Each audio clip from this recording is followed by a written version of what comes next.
اس وقت میں سمجھتا ہوں پاکستان کے ہر ڈھابے پہ جہاں جہاں لوگ جمع ہیں سب یہی گفتگو کر رہے ہیں۔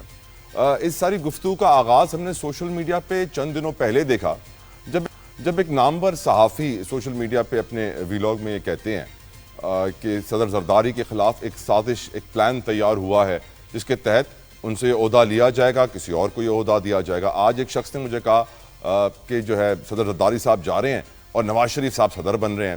آخر آپ کی نظر میں 6 دن سوشل میڈیا پہ چلنے کے بعد یہ خبر آج نیشنل میڈیا پہ آ گئی، اس وقت تک کوئی نیشنل میڈیا پر بھی ڈسکس نہیں کر رہا تھا، کیا محرکات ہیں قاہرہ صاحب اس پوری گیم کے پیچھے؟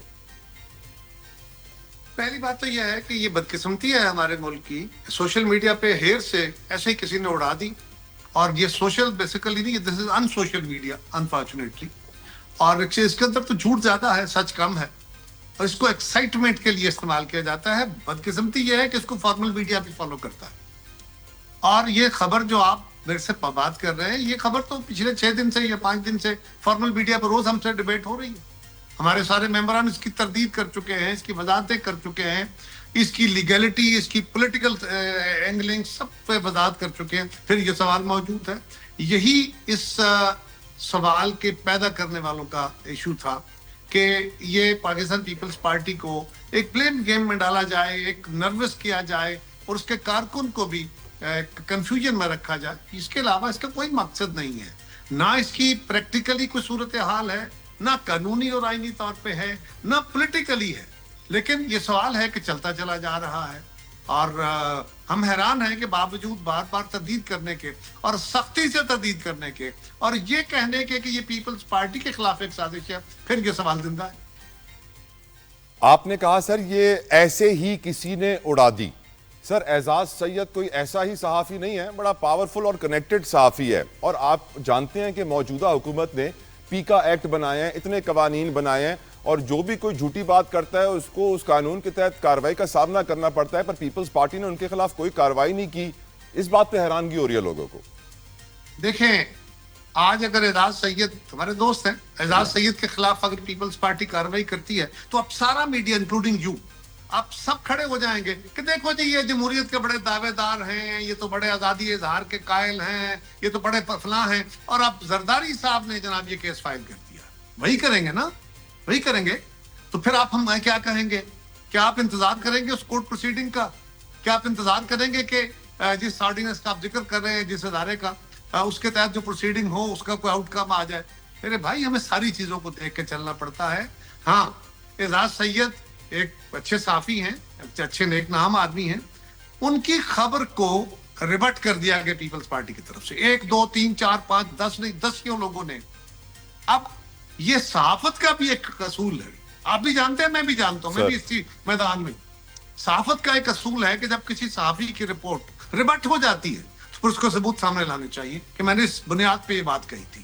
جو رستہ آپ مجھے دکھا رہے ہیں کہ ہم پیکا ایکٹ کے تحت جائیں، بالکل جا سکتے ہیں، وہ فورم موجود ہے، لیکن جس طرح میں نے کہا پھر اس کے بعد ایک نئی بحث چھڑے گی اور پیپلز پارٹی اور آصف زرداری صاحب کو ایک اور بحث میں الجھایا جائے گا، اور سارے صحافی انکلوڈنگ یو سب الجھائیں گے۔ تو ہم یہ نہیں چاہتے کہ ہم صحافت اور سیاست کا آپس میں پھر لڑائی شروع کرائیں۔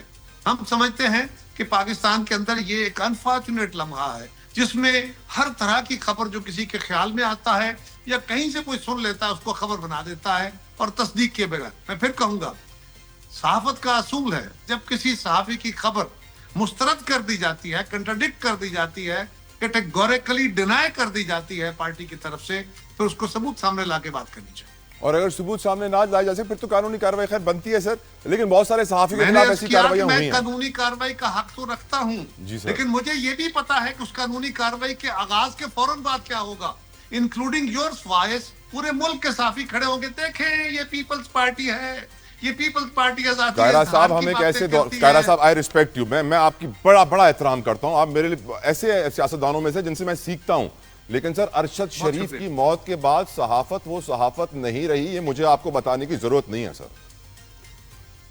میرے بھائی میں تو اپنی بات کر رہا ہوں، میں ملک کی بات کر رہا ہوں۔ شریف کا بھی بہت دکھ ہے، میں تو سمپل پوچھ رہا ہوں کہ میں نے ایک سٹوری کنٹراڈکٹ کر دی، آپ مجھے کہہ رہے ہیں پیکا ایکٹ کے تحت جاؤ۔ پیکا ایکٹ کے تحت میں صرف عدالتی کام نہیں کر رہا نا، میں صرف وہاں سے انصاف نہیں مانگتا، میں ایک سیاسی جماعت ہوں، میں سیاسی جماعت کے طور پہ اگر یہ رستہ اختیار کرتا ہوں تو اس کے معنی کیا نکالے جائیں گے, اس کے اگلے پروسیجرز کیا ہوں گے, یہ بہت افسوسناک ہے.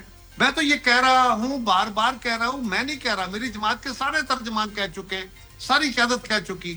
نہ اس کی کوئی لاجک ہے, نہ اس کی کوئی کانسٹیٹیوشنلٹی ہے, نہ اس کا کوئی پولیٹیکل اینگل ہے, نہ اس وقت کوئی انوائرمنٹ ہے. سر پولیٹیکل اینگل اور ایک انوائرمنٹ ہے, وہ یہ ہے کہ reserve seats P M L N کو مل رہی ہے, نمبر گیم چینج ہو رہی ہے, پیپلز پارٹی کمزور ہو رہی ہے, نون لیگ طاقتور ہو رہی ہے. میرے بھائی یہ بات تو آپ کا خیال ہے نا, لوگ کر رہے ہیں, ہم آپس میں بڑے کمفرٹیبل ہیں, ہم گورنمنٹ کو سپورٹ کر رہے ہیں, گورنمنٹ ہمارے ساتھ چل رہی ہے. یہ جو ایک ہے نا ہیر سے, یعنی لوگوں کے خیالات ہیں, خواہشیں ہیں, ان کی امیدیں ہو سکتی ہیں, خواہشیں ہو سکتی ہیں کہ ایسے ہو جائے گا. جب ہوگا, اگر ہوگا تو بات کر لیں گے. اگر اب مفروضوں پہ مبنی باتیں شروع کر دیں کہ جی اگر ایسا ہوا تو مسلم لیگ یہ کر دے گی اور پیپلز پارٹی یہ کر دے گی اور صدر صاحب کو یہ ہو جائے گا, تو ان مفروضوں کے اوپر تو سوائے ابہام کے اور تلخی کے اور کنفیوژن کے اور کیا پیدا ہوگا. تو میں تو کم از کم یہ جو مفروضے ہیں ان کے اوپر باتیں نہیں کرتا. اور صدر صاحب کو بھی اس حوالے سے کوئی پریشانی ہے, کیونکہ سر وہ بھی خبریں لگ گئی تھی کہ صدر صاحب نے پنجاب میں ڈیرے جما لیے ہیں اور وہ بھی ملاقاتیں کر رہے ہیں. اس سے زیادہ اس موضوع پہ بات کرنا نہیں میں کرنی سمجھتا ہوں اپنا. بالکل ٹھیک, بالکل ٹھیک. لیٹس موو فارورڈ سر. ملک کی سیاسی صورتحال 5 اگست کو پی ٹی آئی تحریک چلانے جا رہی ہے. عمران خان کہہ رہے ہیں کہ اب ان کے بیٹے ایکٹیو ہونے جا رہے ہیں, سلیمان اور قاسم, اور وہ لابینگ کریں گے امریکہ جا کے. آپ کی نظر میں بنا مذاکرات کیے پی ٹی آئی اس لاہے عمل کے ساتھ کچھ حاصل کر پائے گی سر؟ پی ٹی آئی نے پہلے بھی غلط فورم چنے تھے, پہلے بھی غلط طریقہ کار اختیار کیا تھا. انہوں نے اپنی تحریک چلا کے دیکھ لی, سوائے اس کے کہ اپنی پارٹی اپنے ساتھیوں کو امتحان میں ڈالنے کے, اور انہوں نے کچھ نہیں کیا. پارٹی کے اندر اور پارٹی کے درمیان پہلے سے ہی لڑائی موجود ہے. اب ان کی باقی فیملی بھی اگر آتی ہے تو ان کی مرضی ہے, ان کا حق ہے, میں ان کے حق سے ان کو ڈینائی تو نہیں کر سکتا. ان کے بیٹوں کا پاکستان کی سیاست میں کیا رول ہو سکتا ہے یہ تو اب وقت بتائے گا, لیکن اگر وہ پاکستانی شہری رجسٹرڈ ہے تو ان کا حق ہے کہ وہ آگے سیاست کرے. لیکن پی ٹی آئی کو اگر پاکستانی سیاست میں سیاسی مقام رکھنا ہے, پاکستان کی سیاست کو اہم کرنا, جو وہ کہتے ہیں وہ پاکستان کے آئین کے اندر یا آئین حکمرانی کی طرف جانا چاہتے ہیں تو پھر ان کو سیاسی جماعتوں کے ساتھ بیٹھنا پڑے گا. سیاسی ایشوز سیاسی جماعتیں حل کرتی ہیں, الائیڈ پرابلمز اس کے ساتھ حل ہوتے ہیں. یہ بات وہ جو بھی رستہ اختیار کرنا چاہیں گے, حکومتیں پہلے بھی ٹیکل کرتی رہی, آئندہ بھی ٹیکل کر لیں. بھارت کا سر مکروہ چہرہ روز بے نقاب ہو رہا ہے. آج وائٹ ہاؤس کی یو ایس اسٹیٹ ڈپارٹمنٹ کی اسپوکس پرسن ہے ٹیمی بروس صاحبہ, انہوں نے ایک انٹرویو میں کہا کہ بھارت جو کہتا ہے کہ امریکہ کا کوئی ہاتھ نہیں ہے سیز فائر میں, تو وہ اپنی طرف سے کہہ رہا ہے سم اوپینینز آر رانگ. انہوں نے کہا so many speak out for them selves, ایسا بالکل بھی نہیں ہے. جی ایس پر انٹرویو دیا ہے, الجزیرہ کو کہا ہے کہ بھارت ایک بلی ہے اور اس نے ٹیرر سیلز کو استعمال کیا ہے پاکستان کی پروگریس کو سپریس کرنے کے لیے. آپ کی نظر میں سر یہ پاک بھارت ٹینشنز کیا کبھی سالو ہوں گی کنسیڈرنگ دیئر ایٹیٹیوڈ سر؟ دیکھیے اس وقت جو فضا ہے وہ تو ایسے ہی ہے, بہت ہوسٹائل ہے.